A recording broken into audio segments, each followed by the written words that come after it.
You're watching It's Life with your hosts, Juan Lee and Oliver Marcel. Come join us for enriching, enlightening, encouraging, and thought-provoking conversation. Let's go.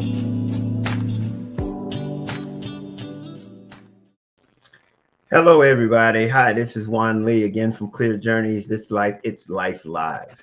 Today's episode is going to be a little bit differently. Oliver's not with me, but we have a special guest, and she's going to be with me here, and we're going to talk to Lisa Morrel. I believe I said her name. I hope I said her name right. But she'll be here, and we are going to have a great conversation. And so I will tell you a little bit about her, and then we're going to get started. Lisa has been working as a counselor for over 30 years. She has also a passion about health. Since graduating from the Institute of Integrative Nutrition, she has been working as a health coach since 2007 and now specializes in burnout recovery and prevention. Prior to working as a counselor in the counseling field, she's worked in radio as an on-air announcer. Now that's going to be interesting. We're going to talk about that a bit. And additionally, she's trained with the National Institution of Application of Behavioral Medicines as a personal coach. Also, she has speaking engagements, and she's published articles in local journals. That being said, let's introduce you to and bring on and welcome Lisa. Hello, Lisa. Hi there. Good afternoon. How are you today? Oh, I'm doing very well. Thank you for having me. Well, thank you for being here. We had a little conversation before we got started. So just to let people know that we've been almost like we're partners. We got so many things in common. We do. So let the people know who you are and tell them more about who you are. Thank you. I appreciate this opportunity, especially because once I understood your mission, Juan, I felt that they really dovetailed nicely. My number one mission has always been to serve, to be of service, and especially after all the years in the workforce and seeing behaviors that weren't so kind or weren't so loving, to try to approach my work that I'm doing in the world through that spirit of love and, a generous spirit and just wanting to serve. It is my mission too. But I have enjoyed my 30 plus years of working as a counselor, which I'm still doing. I work in the field of addictions counseling, and I run groups for people suffering from substance abuse addictions, process addictions. Additionally, I've worked as a coach for the Institute for Integrative Nutrition, as a coach graduating from Integrative Nutrition, and started out kind of like your typical health coach, where you focus on the different aspects of wellness, be that nutrition, physical activity, relationships, spirituality, work-life balance, that kind of thing. And then through my own experiences with being out of balance, and then unfortunately ending up twice in my career feeling just very burned out, I decided to shift the focus of my health coaching practice that I'm building to actually form an LLC next year in 2025. So the gist of it is specializing in the burnout, recovery, and prevention, as well as self-care, because those two really do go hand in hand. Yeah. Hey, like I said, we've been talking, and it's amazing what that topic generated, the conversation that generated. But before we get into that, I really want to know something.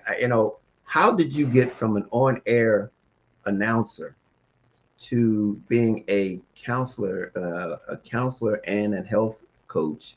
How did that happen? It's a great question. You're very perceptive. I do think it's an interesting part of my story. I'll try to give you the short version. I always loved music. I wanted to be a musician first and foremost, but our Lord did not bless me with all the talent that I needed to manifest that goal. I got songwriting down. I can do that, but the singing part, not so great. So because I wanted to be close to the music, I got involved in college radio. Then upon graduating, I knew I wanted to be a counselor, but I did not feel ready for more schooling. I've never been that great of a student with ADD, things like that. So I decided that it was kind of like a master plan to avoid graduate school, because everybody told me I'd have to go to graduate school in order to work in the field. So I decided to see if I could get a job working as an announcer in radio and broadcasting without going to a smaller market. So it took about 6 months, but I did get a job in major market radio and got on air and worked for a number of different radio stations as well as Metro Traffic Control. And honestly, I was in love with radio. They say once it's in your spirit or once it's in your soul, it never leaves you. I have found that to be true for me, which is part of why I'm going to launch a podcast as well in January of 25. It's not music, but it's broadcasting. And I feel like it keeps me kind of close to my love of that media and communications. So anyway, I had worked in radio and I actually thought I was going to marry. The thing about radio is it is kind of a gypsy lifestyle. Stations are bought and sold, for no fault of your own. You get laid off or you have to move. And I decided I'd met someone I wanted to marry and raise a family with at 25. Thought that was going to happen. So I made the shift to get out of radio, thinking I was in a more settled career, went back to the counseling. So the funny thing was, it's funny the way life works out. The relationship did not work out, but I always knew I could go back to radio, if I wanted to, and I do miss it. So I plan to be involved, whether it's just the podcast or some other way. It's amazing how the full circle happens. Time does allow us to re-entertain interests that we had before, because again, these opportunities like we're talking right now, they weren't here when we were younger. For everybody to be able to have a voice and to be able to share it in a very open manner. It was only through television and radio that you could do this. But now, in light of the internet, hey, it's full circle. We basically now can do it, have our cake and eat it too, so to speak. Absolutely. It's amazing. Yeah. So that is interesting. I mean, I think that's not uncommon, that journey maybe that you were on, so to speak. But that's what we all have to go through, and it's a journey, and we've gotten to this point right here. So let me ask you this then: seeing that burnout and self-help, or not self-help, self-care, yes, is similar in the sense of how you deal with that. Tell me how that you use those two. How do you manage? How do they navigate those two? Are they similar? How are they similar? What I think is that self-care is the kind of the antidote to preventing burnout, or if you get there, like I did, as I said, twice at least, it was the way that I got back to myself. It's the way that I returned to myself and healed myself. And that's going to look different for everyone, because everybody obviously has different things pulling on them, whether you have a family, young kids, older kids, single versus in a partnership, caring for older parents or not, trying to go back to school. I mean, there are women, and I always just praise them. There are women who are raising kids, working full time, and going to school. How they do it, I don't know. I believe that there's a price, and the price is probably, for them to pay. Certainly. But anyway, we all have different things that pull on us. So it's then kind of coming back to the self-care and designing it in a way that works for you. For me, with my recovery from burnout, I was able to really kind of go in deeply because I changed how I was operating in the career world. I had the opportunity to pull back, so I took it. But a lot of people don't have that opportunity. So then you would devise a burnout recovery self-care plan that would be scaled down, because you'd have to do it in like smaller bits and pieces. Does that make sense? Yeah, absolutely. I mean, it just leads you to, how does one recognize that they're burnt out? Now, that is a great question. And I'm going to say a lot of times we don't. Like we were talking about before, our culture, our society, it's go, go, go 24/7. And it kind of dictates this pace that we lead our lives. So, it can be small things, kind of getting off of that. I call it the crazy train, like putting down your phone more often, trying to give yourself breaks. There's so many different avenues in this conversation. I want to come back to the question you asked because I believe I'm going off in a different direction. What was the question again? I'm sorry. No, it was basically how can you recognize Yes. and how can you recognize it? What are some of the signs that people can look out for? So there are the large signs. I'll tell you what happened to me this last time around. My hair started falling out. I couldn't miss it. Everywhere I went, I left a trail. Bathroom at work, I'm just washing my hands. I look down, I see my hair all over the sink. Now that's extreme. That's how I knew. Now, there are women out there that are going to ignore that and they'll say, oh, I'm a certain age. It must be my hormones. So that's actually backing it up. Don't ignore signs, pay attention. So slowing it down, slowing your life down long enough to pay attention. Because I could have just said, oh, losing hair at this age of my life is expected. It goes along. You can look it up in a book, look it up on the internet. It goes along with hormonal changes, hair loss. No, I knew this was something that was out of the ordinary by the kind of the severity of what was happening. But slowing down to pay attention and then looking at your own life and looking at what's changed. Did you used to be a really social person and now you haven't seen your friends in months? Are you even okay with that when you never have been in your life? So again, it is going to be very unique to you and your personality. You're going to look at changes in your life. Are you being short with your kids? Are you being short with your partner when you're usually a kind of even-tempered person, or you've lost your sense of humor? I'll tell you one thing. I love the late night show. When I was at my peak of burnout, I would watch Jimmy Fallon and some of the skits would get on my nerves. And I thought, whoa, this is bad for me not to be laughing at Jimmy Fallon. I mean, I was just in a bad mood because I was so stressed.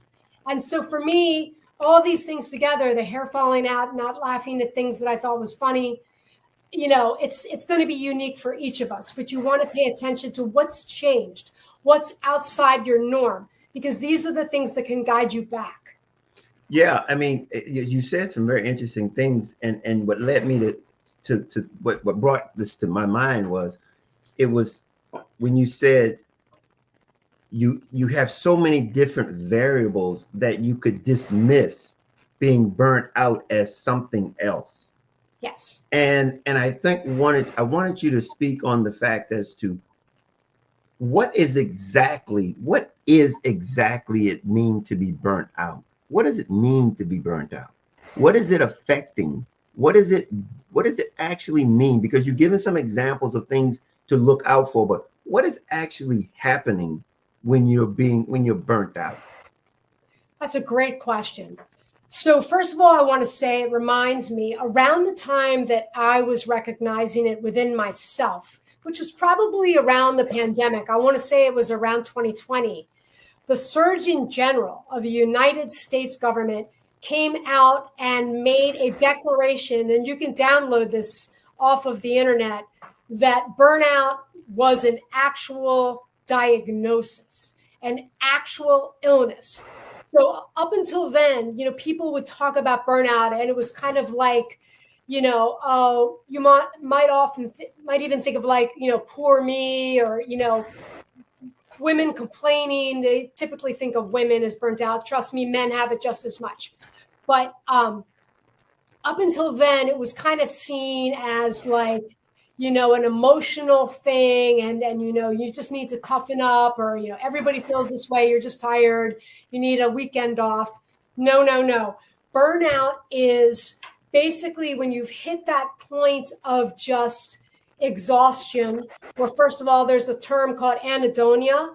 Anhedonia is just what I said, like used to love the late night show. Now I don't even find pleasure in things like that. Used to get together with friends. Now I'm taking my weekends. I don't even want social plans as much as I'm a social person, because I just want to rest and recharge over the weekend.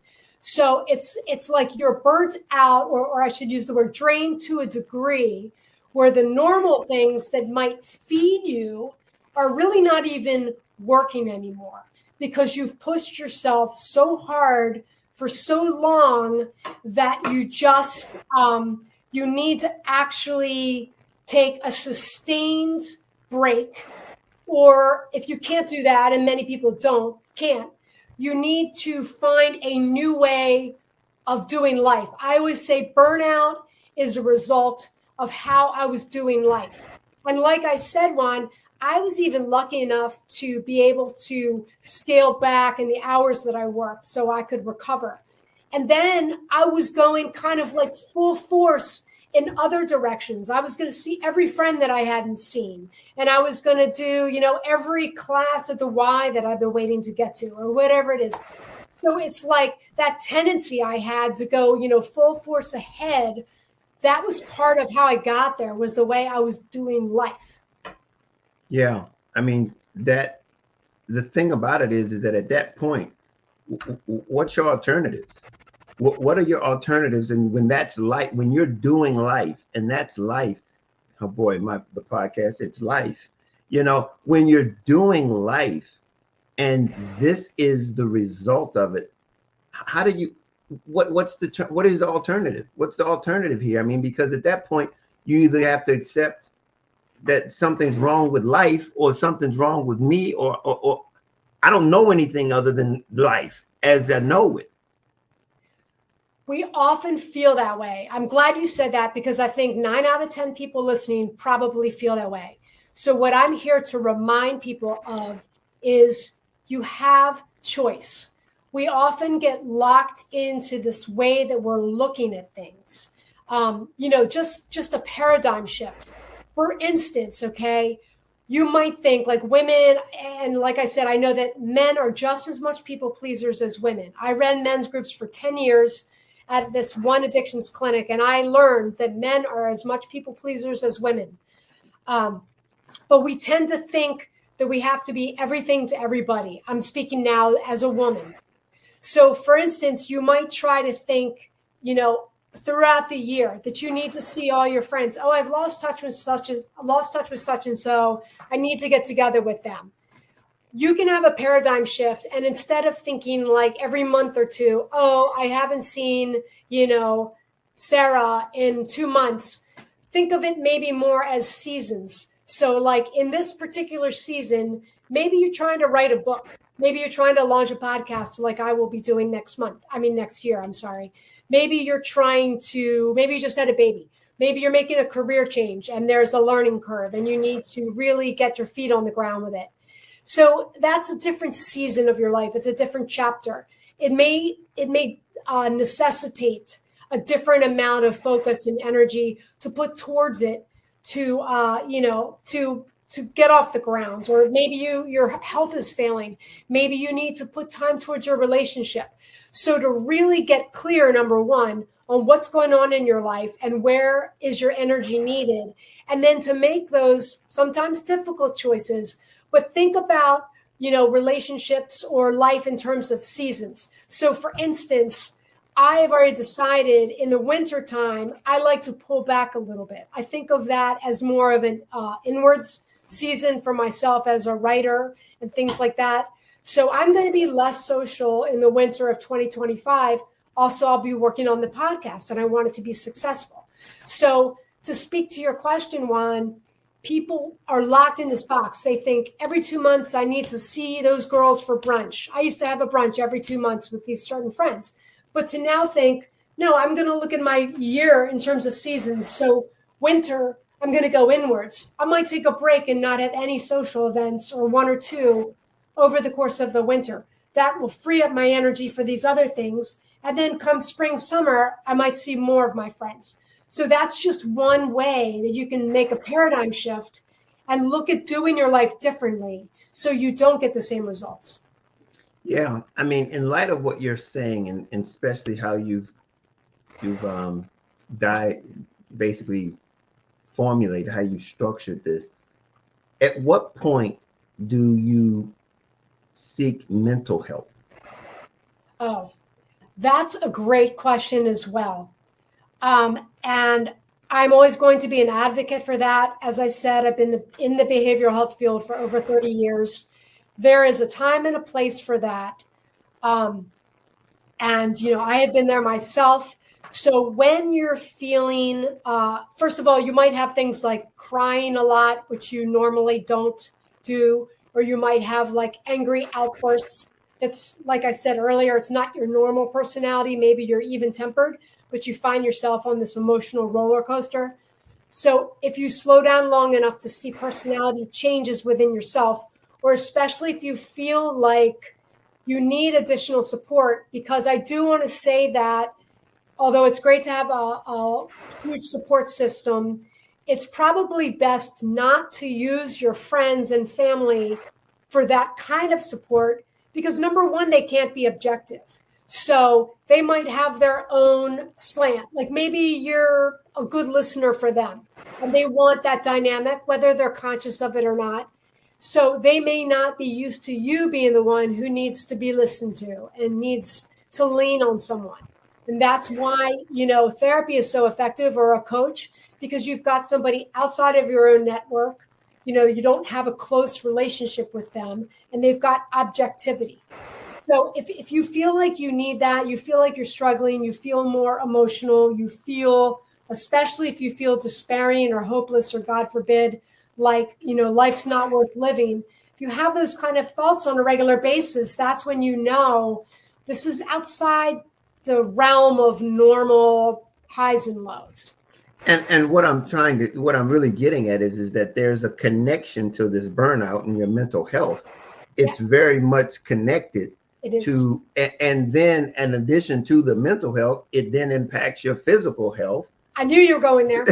So I mean, it's amazing how these things work together. And if we're unclear as to how we can function, or our inability to function, because we get caught up in this, we get caught up in the routine, and you allow ourselves to think of things as being okay because what's the alternative?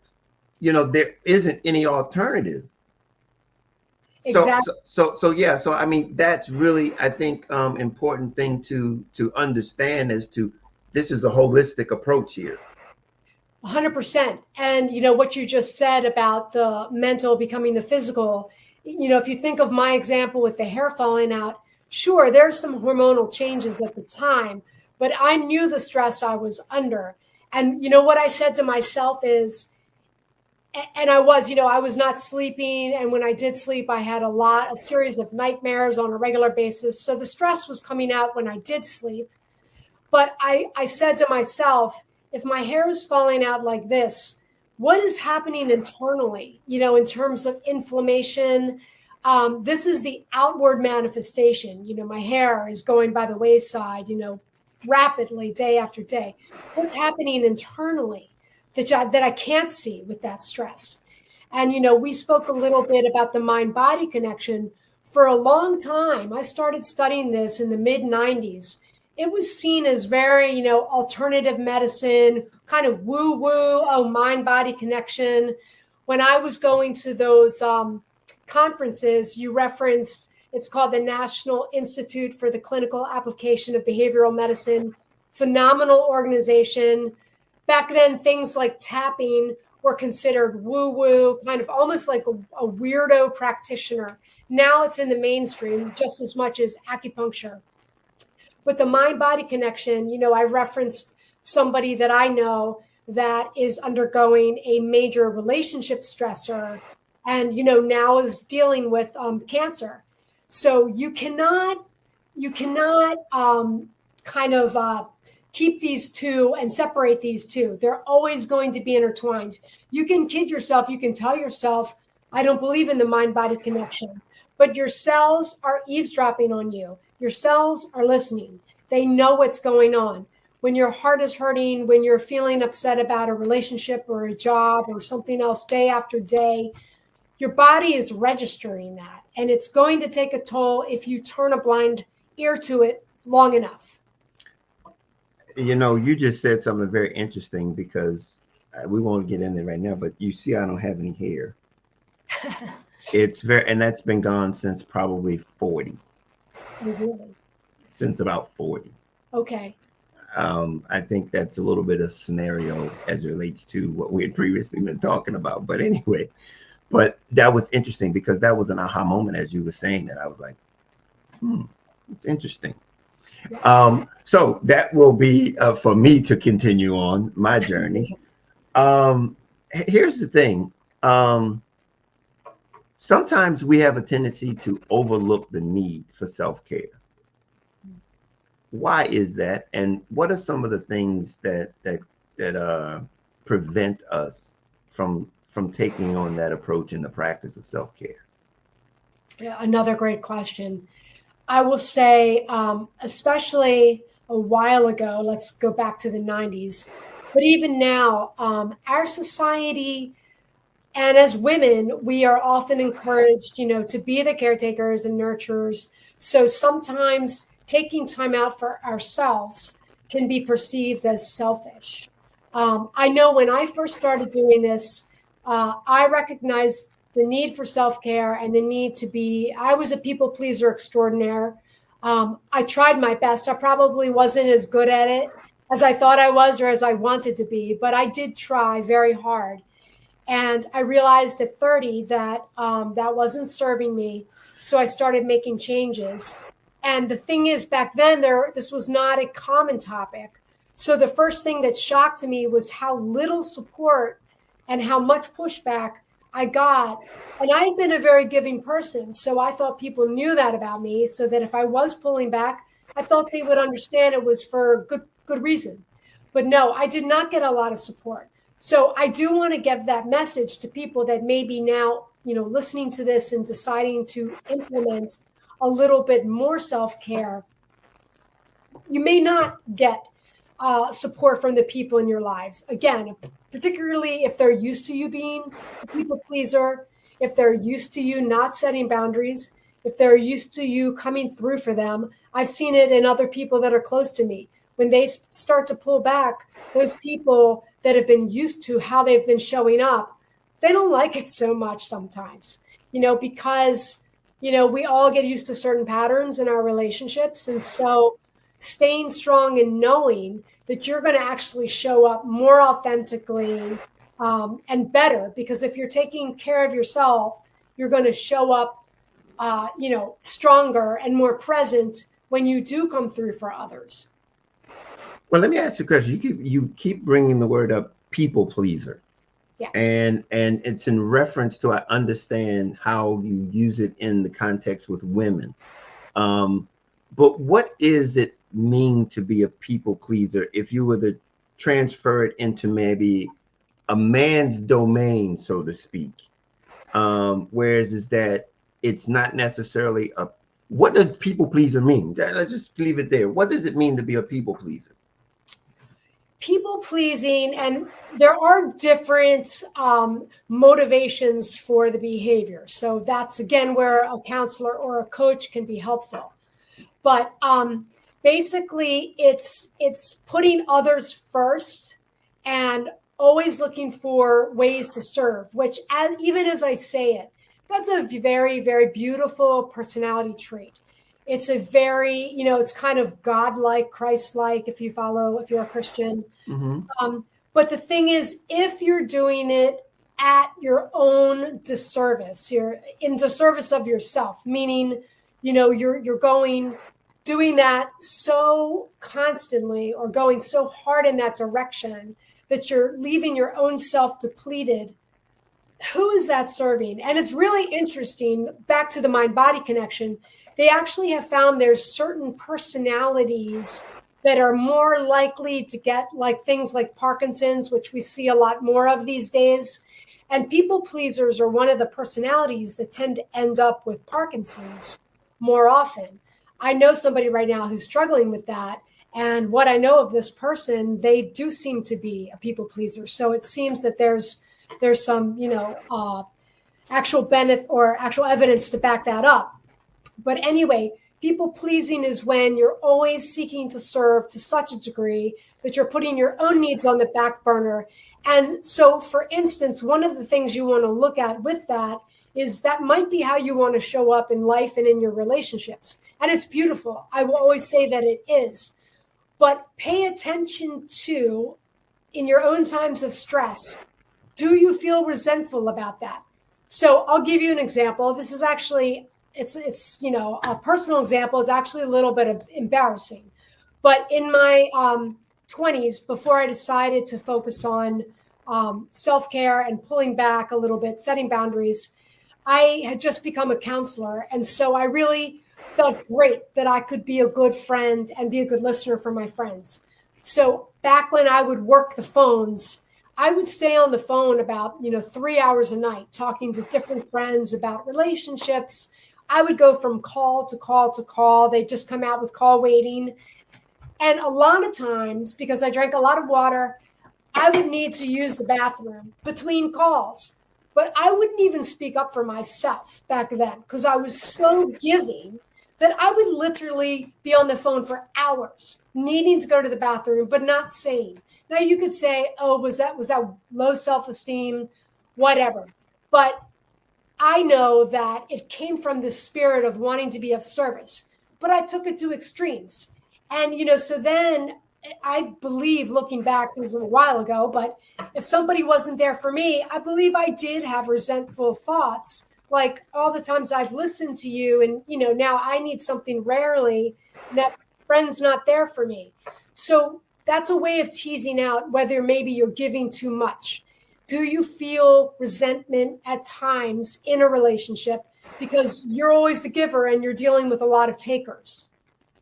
That is very, very good information to share because, especially in the space that you were referring to, and I'm a Christian, and you said that in the religious space, that sounds like a good thing to do.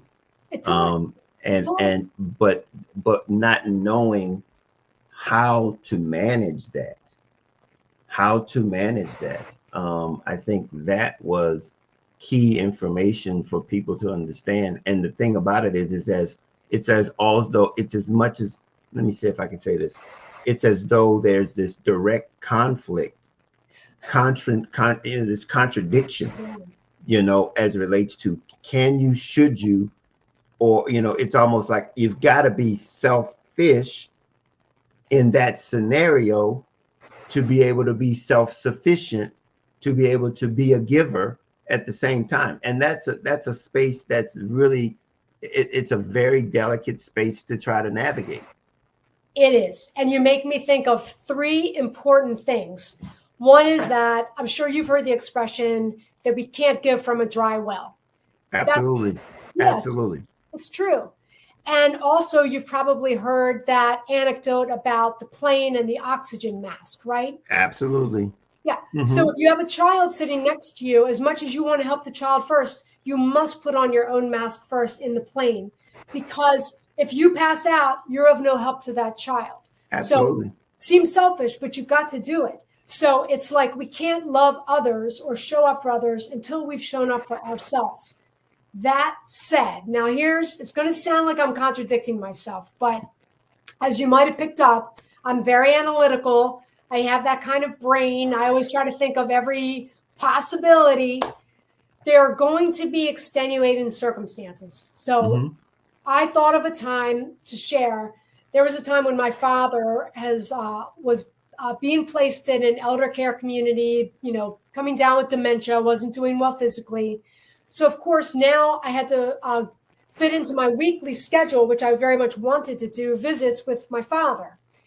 At the same time, my mother I felt, emotional support. So I wanted some one-on-one time with her as well. We also were trying to help them move out of their house that we'd grown up in. They'd been there for 50 years. Additionally, I had a full-time job, a part-time job, and I just married. So I had a lot of, plates in the air. Plus, I had a long commute. So there wasn't really that many hours in the day. So I just want to say that there are times, like, again, if you are just having a baby, or you're launching a business or a podcast, or you've just moved, or you're going back to school, or you just got married, or you've got, a sick parent, there are going to be times that you do have to kind of put things on the back burner. So I think the important thing is, at that time, keep some self-care. And what I did was I looked at the self-care that I liked, and I thought, may not have time to get to acupuncture, definitely don't have time for yoga, didn't feel I even had time for meditating, which was, probably I could have figured it out. But for me, I went with the thing that gave me the best bang for my buck, so to speak, which was exercise. Because exercise, I got a physical benefit as well as emotional stress management, benefit. So I went for that, because one activity, and I got, lots of benefits from it, as opposed to just yoga class. So you have to be kind of conscious and practical. And then I think the other thing is checking in with yourself during these times. How am I doing? Do I need, like you said, do I also need the support of a therapist right now? And I can do it on my lunch break at work once a week, because I'm not doing well. This is going on for too long. I know people who are in this situation for years, and I do wonder how they do it. And I do think that there's a toll and a price to be paid. Sometimes you can't get around it, but baby steps, small steps can go a long way.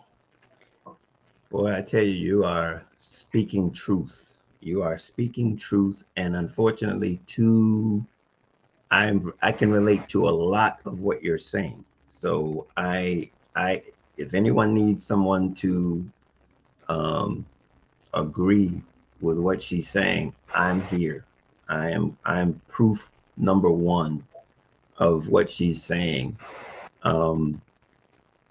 That is a very difficult, and without knowledge, it's a very difficult thing to navigate. It's a very difficult thing to navigate, because you're wanting to do what you know to do, and it's contrary. It's working physically. It's working against you. So yeah, be cautious and be aware of this information. This is very good information. Thank you. How would you, I mean, and you might have just said a little bit about this. What is the difference between married and single? Yeah, people tend to think that it's going to be different for these categories. And basically, I feel self-care is for everybody. I was single for a long time, and now I've been married a while. So I have that beneficial ability to compare both states or both situations. And I can tell you that there's different challenges and there's different benefits to each.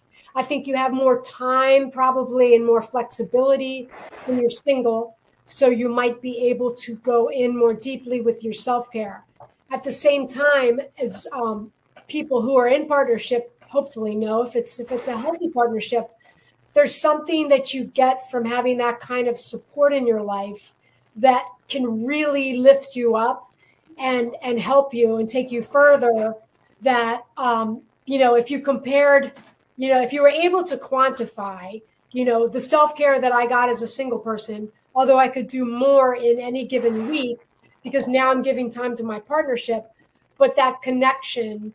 And for instance, in addiction counseling, we talk about the opposite of addiction is connection. Mm-hmm. There's a power as humans, we crave and we are geared for connection. When you're single, you don't get that, which is why they talked about during the pandemic, a lot of times the single people were doing the worst because they were lonely, and loneliness in and of itself can be an epidemic. So therefore, I may not have as much time for self-care as a married or partnered person, but caveat this, assuming it's a healthy partnership, again, what I'm getting from that relationship, I probably need less self-care because the connection and the support and that, the love that I'm getting from the partnership, it goes a long way. I mean, even like hormonally, bonding, you get oxytocin from bonding with people. So, but that said, I look over in the corner of my eye, I see my kitty cat, who I adore. And, pets are great. If you're single and you like animals, having a pet can really, really help with that. That's interesting because you preference your statement as it relates to marriages as being healthy. Oh, yeah.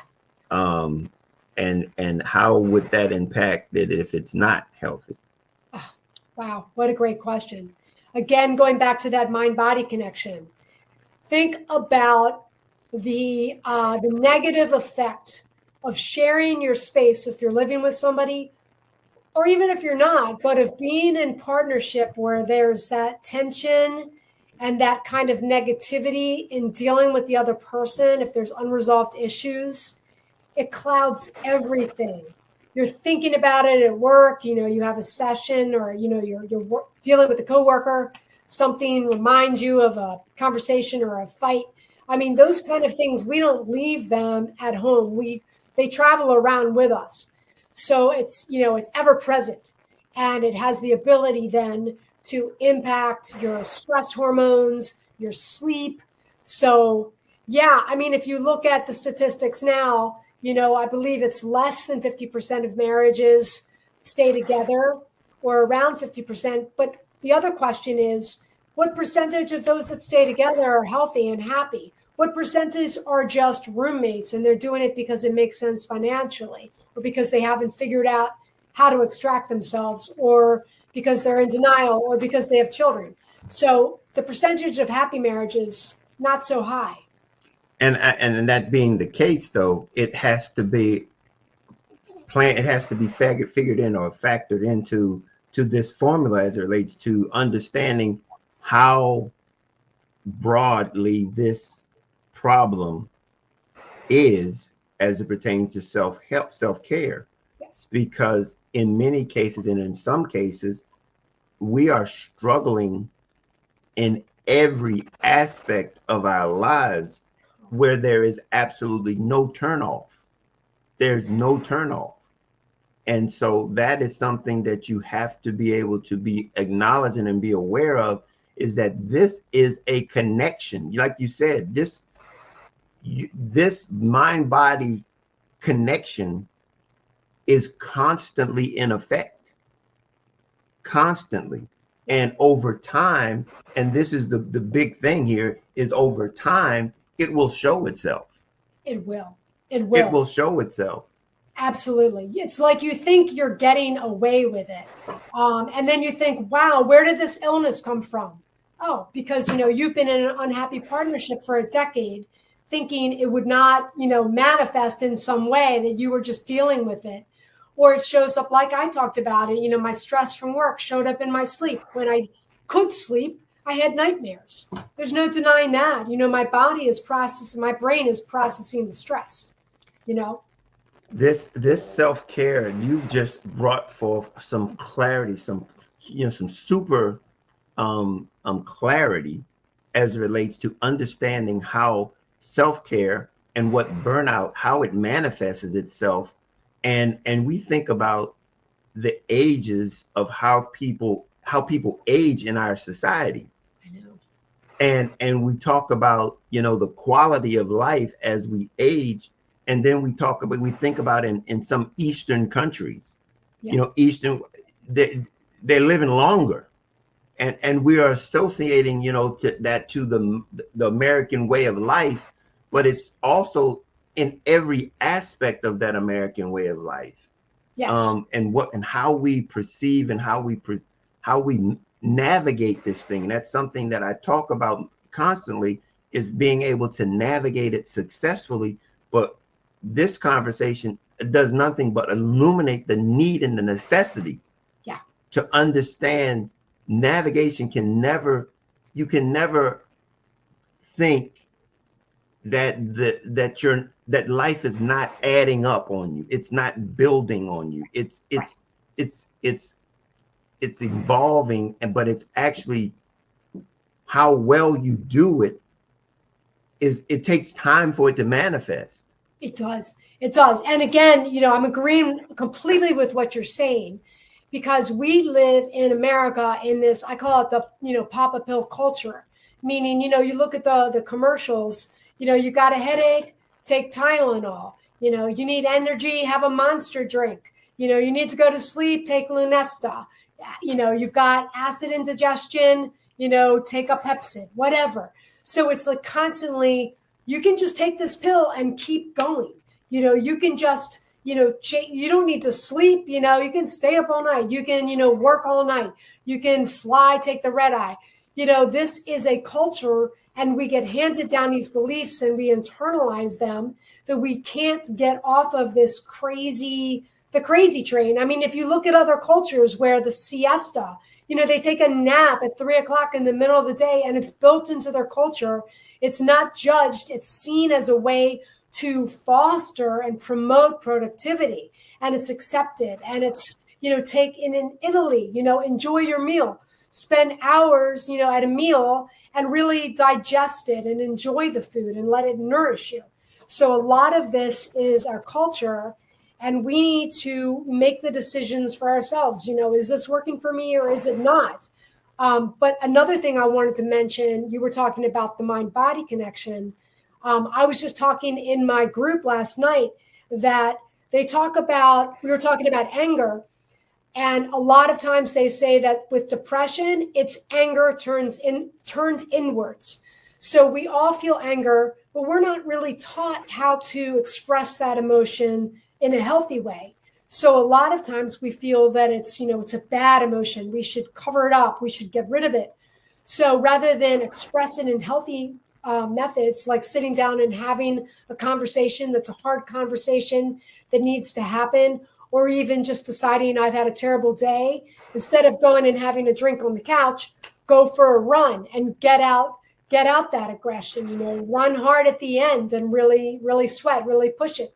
But instead, people often turn the anger inwards, and over, like you said, a long period of time, that can turn into depression. Yeah. This has been a tremendous conversation. I tell you, this is a conversation I think that everybody needs to have. Is there anything you would like, that we're coming to the end, is there anything that you'd like to share with the audience, just as, your tidbit of information that you can give? Thank you. Yeah, I'd like to say one last thing, which is that I think at times, probably listening to this, if somebody's in burnout, in that method, in that time that I was when my hair was falling out, it can feel like there's no way out, especially, like I said, you're the young mother with the kids and working full time, going back to school. What I want to say is that remember baby steps, these small little changes, even if it's just going to bed 5 or 10 minutes earlier, so you get a little bit more sleep, or getting up 10 minutes earlier. So instead of coffee and a donut, you can, make an egg, or you can stretch for 5 minutes, doing something for yourself. It sends the message of giving you an element of control over your life, and that you're doing something for yourself. And although it is a small step, it gives you motivation to build on that. And it also gives you the message that you're worth it, and that you're taking the time to care for yourself. And you will find that it sets kind of like an energy in motion that then allows you to build on that, and that makes you feel better, which creates the positive stress, lack of stress, the positive hormones. And from there, things can begin to turn around. Things can get better. And again, I do believe counselors or coaches can be really helpful, keeping you on track and giving you support when you need it.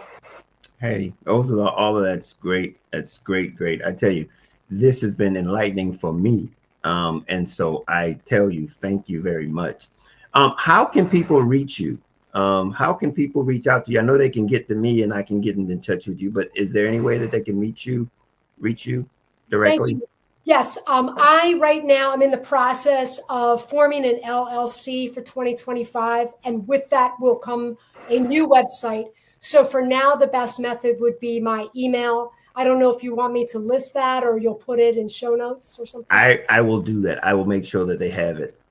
Thank you. And of course on LinkedIn, I'm on LinkedIn as well. Okay. All righty. Well, look, this has been absolutely phenomenal. I'll be honest with you. It has been eye-opening for me and allowing me to see it because, again, the things that I talk about has to do with the mindset, and the mindset is where this all takes place. So I really appreciate you coming and spend some time with us. We appreciate you, and hopefully we can stay in touch. This is going to be something. We're neighbors. We're in the same state. We can be. We can contact each other. We can communicate. All righty. So we thank you and we appreciate you. And right now I'm going to close it out. So I'm going to take you off, and I'll be with you. Don't go anywhere though. All right.